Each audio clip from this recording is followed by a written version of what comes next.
Be inspired, supported, and empowered. This is the Global Healthy Living Foundation podcast network. Welcome to Patient Prep Room, a podcast that explores important and often misunderstood aspects of living with autoimmune arthritis and related conditions in Australia. I'm your host, Naomi Creek, National Coordinator at GHLF Australia. And in this episode, we're talking with two women living with psoriatic arthritis. Kay Boucker is from New South Wales and was diagnosed with psoriatic arthritis in 2013. Kay lived with psoriasis for many years before experiencing other symptoms like fatigue, tendon pain and uveitis, which she said took her GP a long time to be convinced about, but was finally referred to a rheumatologist. Kay also lives with type 2 diabetes and depression and says singing is her happy pill for helping her through life's challenges. Our second guest is Andrea McMahon from South Australia. Andrea was diagnosed with rheumatoid arthritis, Sjogren syndrome and fibromyalgia in 2010, and then 4 years ago presented to her rheumatologist with new symptoms of splitting nails and lower back pain, where shortly after she was also diagnosed with psoriatic arthritis. It's been quite a journey that has taught her patience, pacing and resilience. Andrea remains optimistic for her future and continues her life with as much activity as she can. Thank you very much for joining us on Patient Prep Room. Hello, Naomi. Yes, good morning.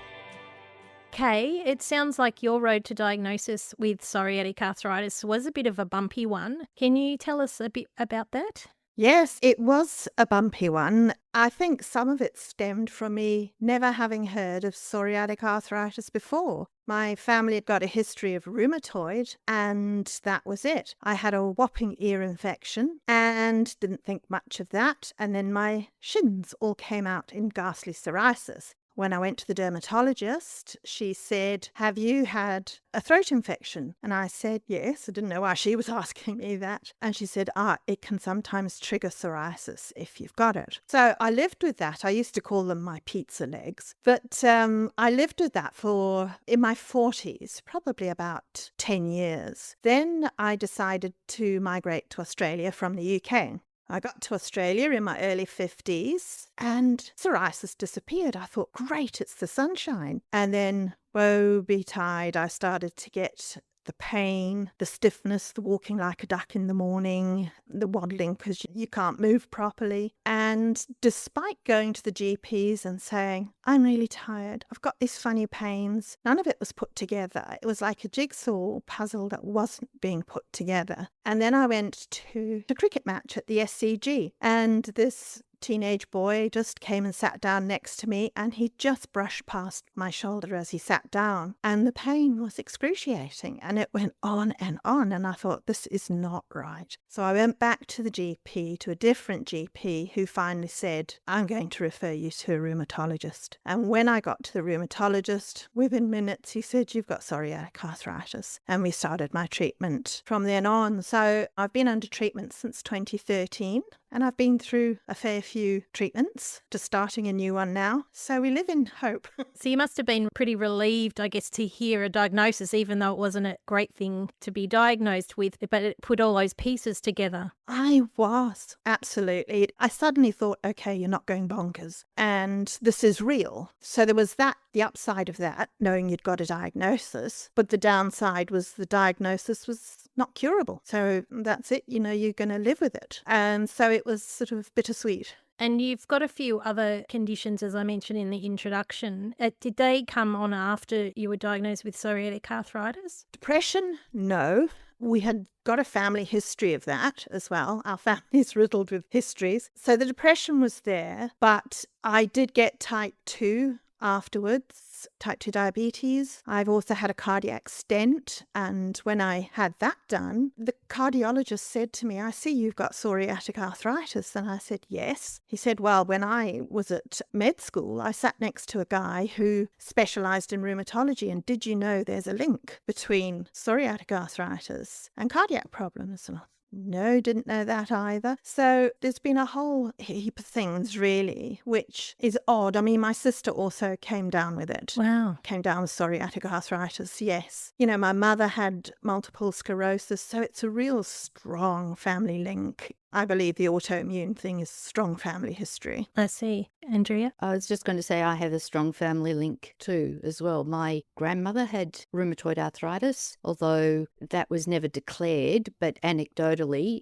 she certainly had all the symptoms. She got treatment with the gold injections from those days, and she used to wear the copper bracelets and sleep on copper blankets. This was they never called it rheumatoid arthritis, but this is what in hindsight she had. And I believe I got the psoriatic arthritis from my mother, and she was never diagnosed with it either. She had all the same symptoms that I have. Well, quite some similarities there. Andrea, your diagnosis was a little bit a shorter route than Kay's, perhaps, wasn't it? Do you want to share a little bit about how you got to your diagnosis? Yeah, I still think it took about 12 months initially, back in about 2010, to get there. For me, it was pain in my feet and hands that I couldn't work out. I was having trouble. I had to wear high shoes to work and I couldn't get my feet in the shoes. And I started shopping in the shoe shop where grandmother's shop to try and get comfortable shoes. And then it sort of went on from that. And eventually we got there. I got referred to a rheumatologist and I got diagnosed with, was initially called inflammatory arthritis. That was my first rheumatologist. And then I transferred over to my second rheumatologist who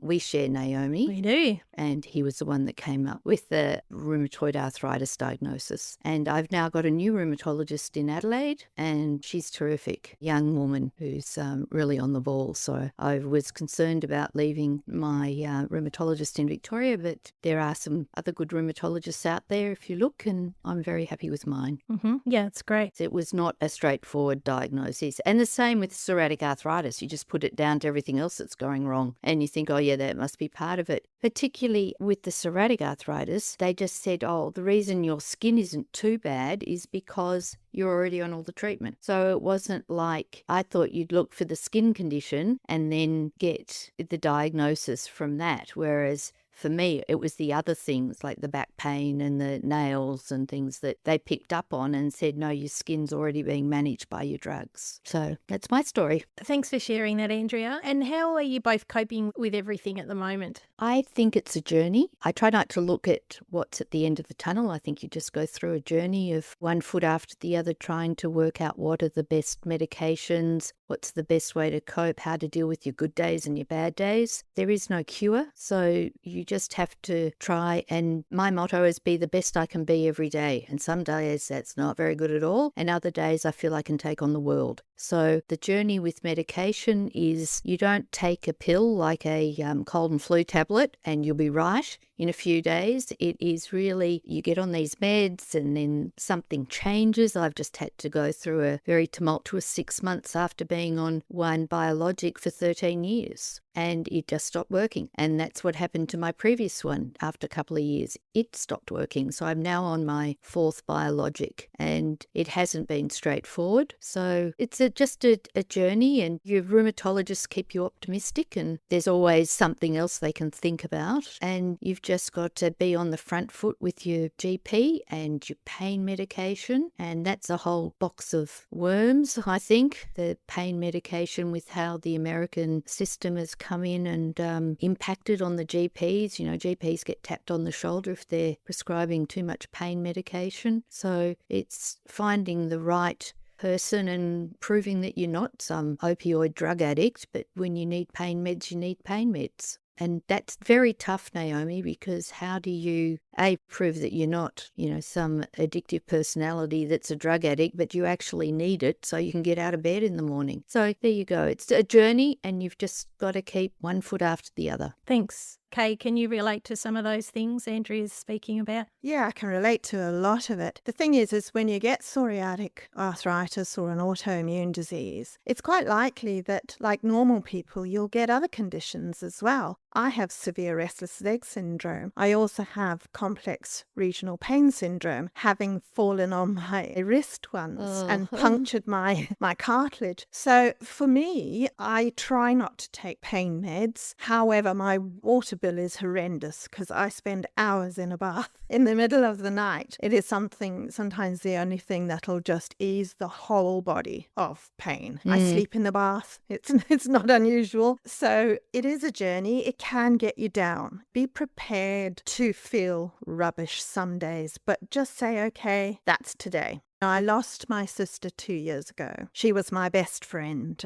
And going through that process, I thought, okay, if I'm going to recover from that, let's try and make my approach to this illness better. And that's when I joined a choir. I started volunteering on a hospital ward for children 1 day a week. I still work 20 hours a week at home. Fortunately, I work for my son and daughter-in-law, and therefore I've got the support that I need if I really have a bad day. If I creak out of bed sort of half an hour later than I should, it's okay. It's okay. So it's about finding places where you can still function, but you have support around you. My husband is wonderful. He's incredible. I don't really know what it would be like without him. I get breakfast in bed every morning, which is very spoiled, isn't it? But, my whole family, they understand what I'm going through. And that wasn't always the case with everybody around me. They hear the word arthritis and they go, oh, I've got arthritis in my wrist or my ankle, but it's osteoarthritis and it's not the same. It is not the same. I really wish they hadn't put the word arthritis on this condition because it's much more than that, I feel. I get enthesitis with mine, where your tendons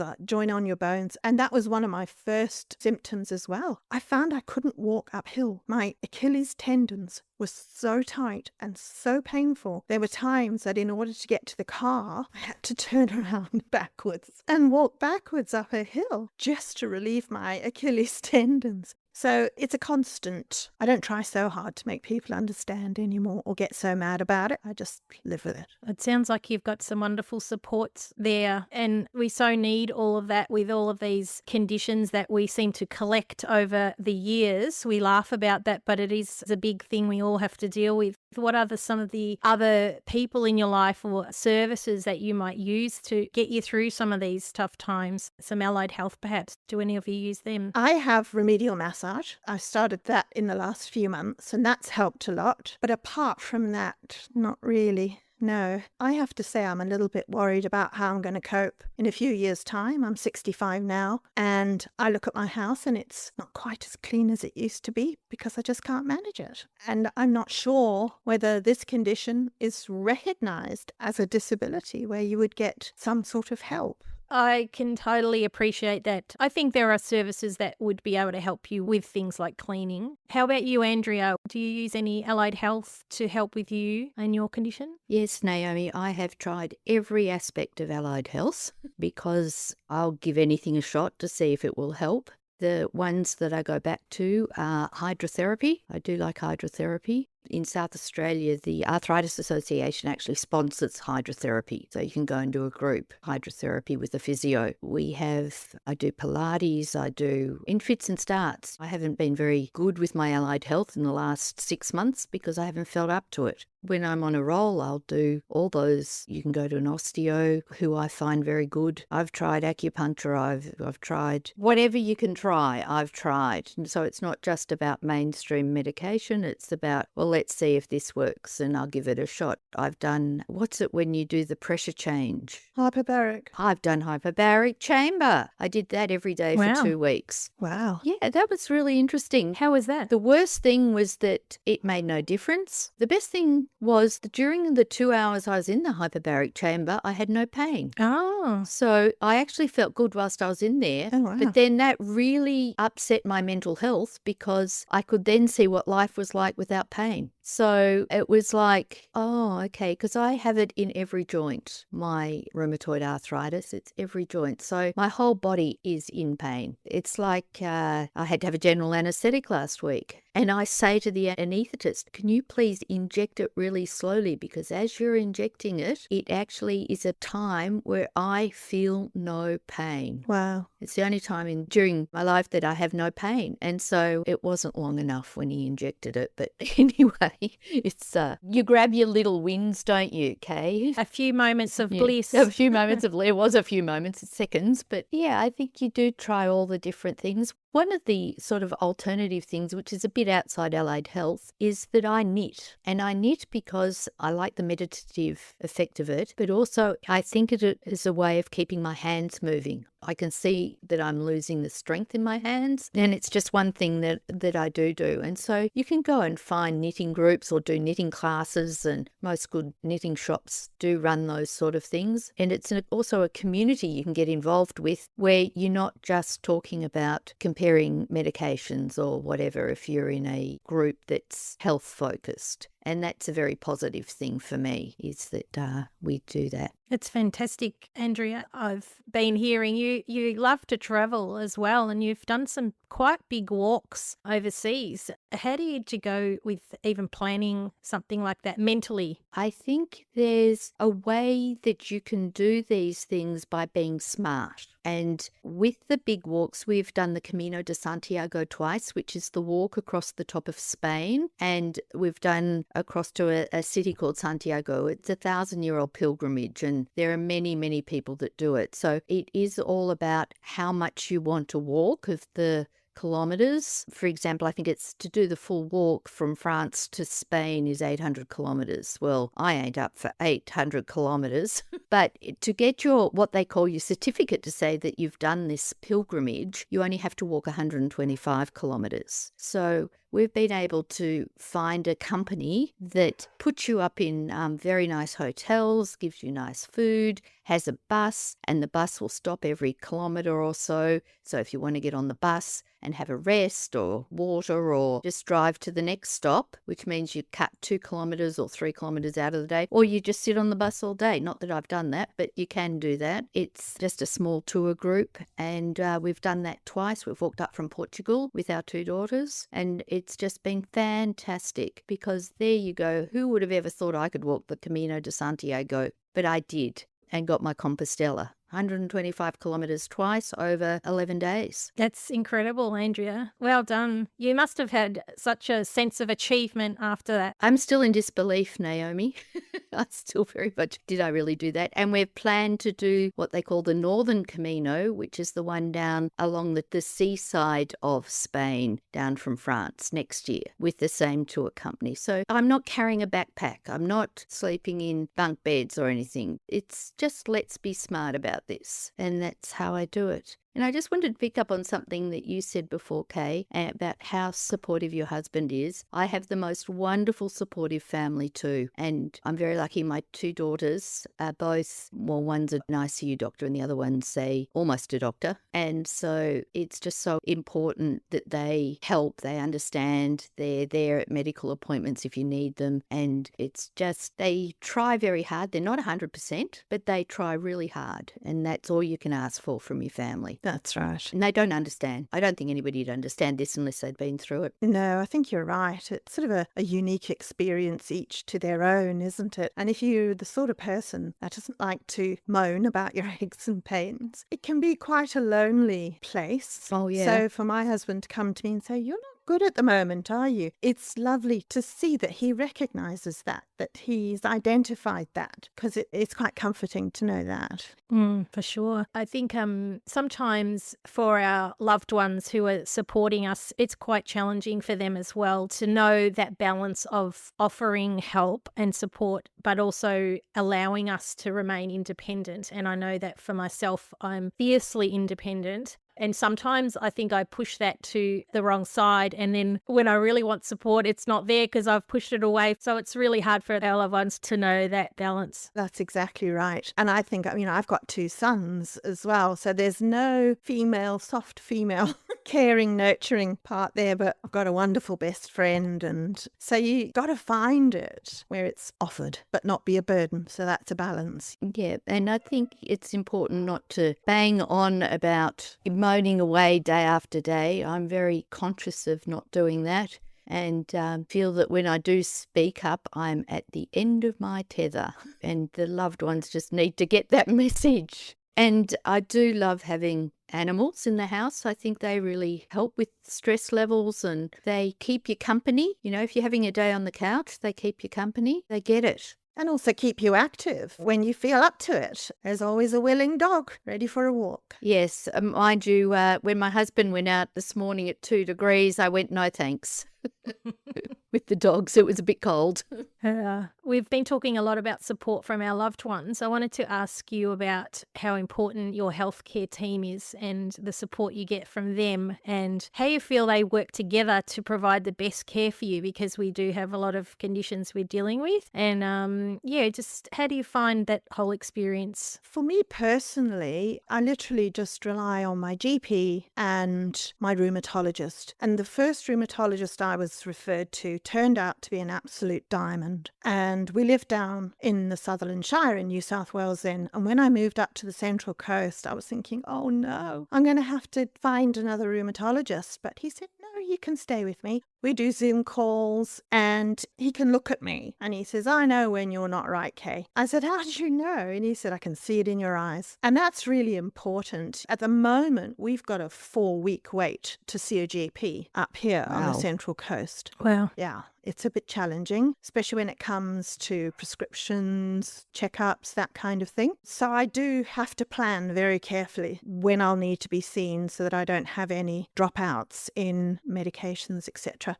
But I think between my GP and my roomie, I've been with them long enough for them to know me well, so that when I go in and say, I'm not good, which I've had to do recently. I was on one medication for a couple of years and again, that's broken through. So now we're on to my 6th type of medication. And it was easy for me to say to him, actually, I'm not doing well. And he immediately believed me because he knows me well enough, so very important. Andrea, how about your team of specialists and doctors that you engage with? Well, as I mentioned before, Naomi, it's been very challenging moving states, because I had a very sort of long relationship with many specialists. I do have a number of different specialists, and I think I've been able to transfer those over very successfully. It helps having a daughter in the medical system over here, because she gets to hear the people to see and how to navigate your way through the medical system. I think with my rheumatologist, I'd like to give her a shout out. She was away on holidays in London over Christmas when I had a particular problem, and she was ringing me from London, and I thought that was really above and beyond. I needed her help. It was particularly good when you get the right working relationship with the person. And also, we don't have those waits being in a capital city here, Kay, that you have with your GP, unfortunately. But my GP, I can't speak highly enough of her either. Having these younger, well-trained doctors have really helped me a lot in the transition over to a different state. And then you get all your other specialists that come with all your other issues. So, nothing's straightforward. As I find, nothing is ever straightforward. It's never just go in, you get this pill and out you go. No.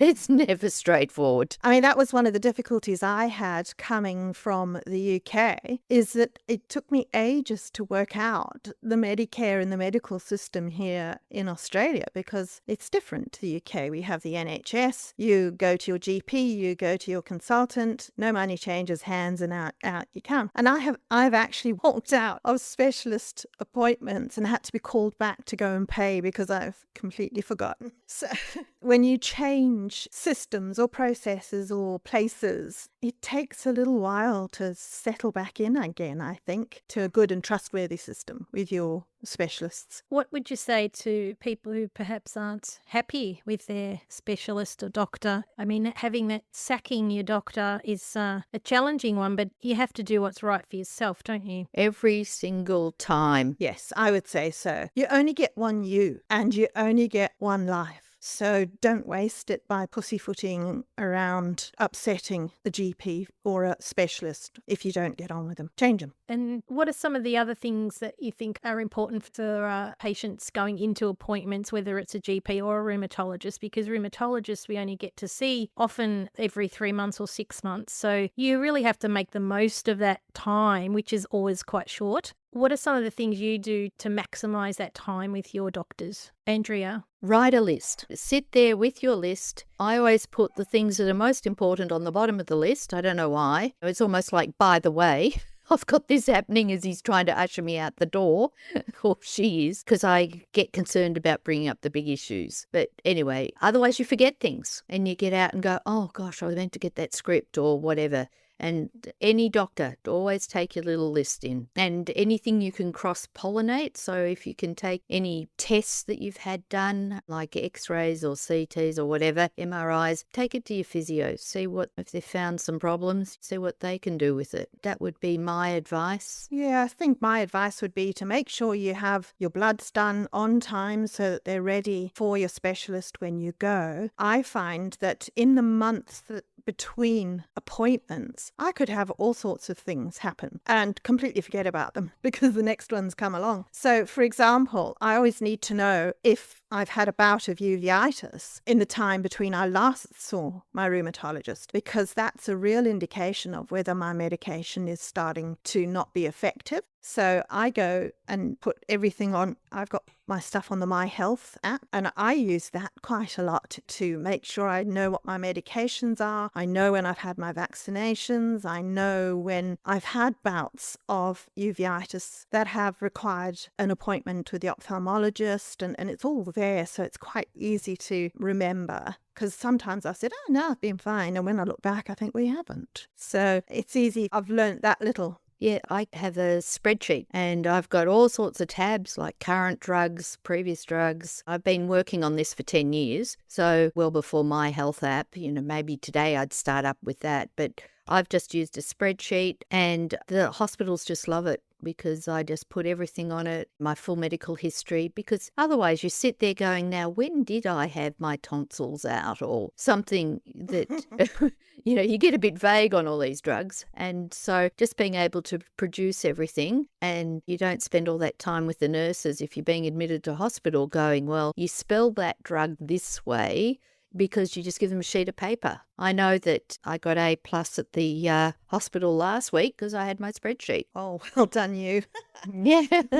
And I got that from my mother, by the way. She had a spreadsheet too. Oh, wow. Who doesn't love a good spreadsheet? Good spreadsheet. Yeah. Now, I wanted to go back and touch on mental health, which we talked about. You guys have a great outlook on life despite all the things that you're dealing with. But what would you say to others who might be feeling a little lost with coping with things? I would say don't be afraid to go and get help, to go and talk to a counsellor. They're very good. And I was very lucky. I chose an online counselling service. And by doing that, I could read the bios of all the psychologists that were available. And I found the one that I thought, yeah, I sort of resonate with her. And she was brilliant. She was really good. She asked me questions that I hadn't really posed to myself, and it could be quite confronting. But that would be certainly one piece of advice. The other would be something that my mother always used to say. She said, bear in mind, this is when I lived in the UK. Now, okay, when you feel down, go outside and look at the daffodils. And I think that nature has a lot to offer.